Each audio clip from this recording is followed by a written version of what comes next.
Hi everyone, in front of me I've got VIVO X80 Lite, and let me share with you how to change video resolution on this device. So let's start with opening the camera app, and currently we are in the standard photo mode, so let's switch to the video one.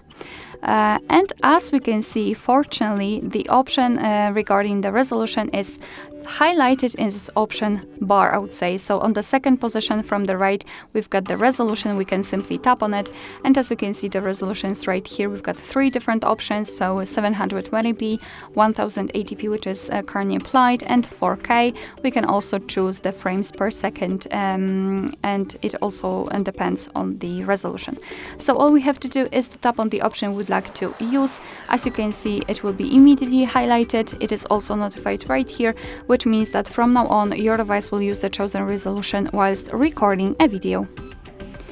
Alright, so that will be all. Thank you so much for watching. I hope that this video was helpful, and if it was, please hit the subscribe button and leave the thumbs up.